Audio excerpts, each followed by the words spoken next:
Today in Longview, the meticulous and heartbreaking recovery process will resume after a deadly chemical tank implosion at the Nippon paper mill on Tuesday. As of this morning, a second person has died from their injuries. 9 others are still unaccounted for and presumed dead.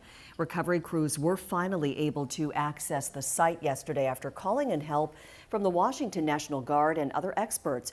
But the recovery work will be a long, painstaking process given the toxic nature of the chemical spill. We've also learned that white liquor from the implosion has entered the Columbia River, but the extent of that contamination is still unclear.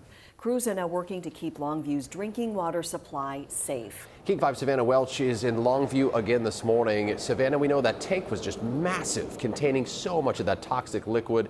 It's still very unstable, too. Are rescue crews even able to get close to find the missing? Jake, both recovery and cleanup efforts picked back up this morning here at the paper mill, and crews say they have been able to get closer to the blast zone, but they say this work has been slow and extremely dangerous because there's still toxic chemicals that are inside the damaged tank. We're also getting a better look inside the blast zone this morning. Let's show you that video so you can see what it looked like. You can see overturned cars, twisted metal, and debris scattered across the property. Investigators say the implosion happened right after a shift change on Tuesday morning. The massive tank ruptured, spilling hundreds of thousands of gallons of a highly caustic chemical known as white liquor. It's used in the paper making process. Now, officials say some of the 9 people that are still missing were believed to be inside offices and a break room near the tank when it collapsed. Understand that there are members working the site tirelessly that have lost coworkers, lost friends. The priority is ensuring responder safety while treating every victim with the greatest dignity, care, and respect as possible. Officials also confirmed chemicals from the tank rupture made their way into the Columbia River. The Department of Ecology says crews are now flushing contaminated water from nearby ditches with fresh water, then pumping it into the river to help dilute the chemicals. The EPA and Department of Ecology are continuing to monitor water and air quality, though officials still say there's no current concern about Longview's drinking water.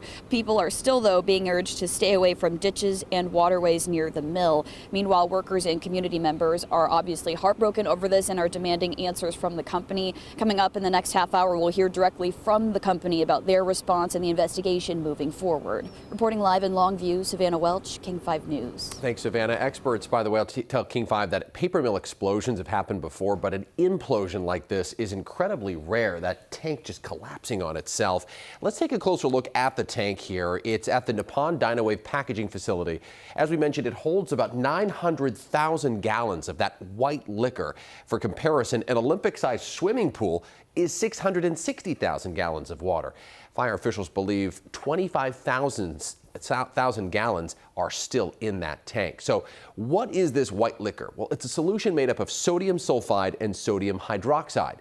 When heated, it's used to break down wood fibers to make all kinds of paper products.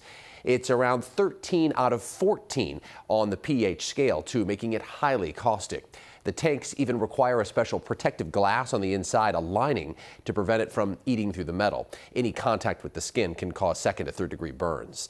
Now, as for the accident itself, experts suggest that it was a dangerous vacuum that formed inside the tank. Eventually, the pressure dropped so low that the structure failed catastrophically, unleashing contents with explosive force, strong enough to toss pickup trucks through the air. So the big question for investigators right now, what caused that dangerous vacuum to form? And did workers in the area receive any warning about what was about to unfold? Again, 11 people in total are presumed dead. 2 of them have been confirmed dead. We're expecting to hear more from first responders this afternoon around 3 o'clock as the recovery process continues today. Stay with King 5 for the latest on the situation, both on air and on our King 5 app. That app, by the way, is free for you to download on your phone and TV.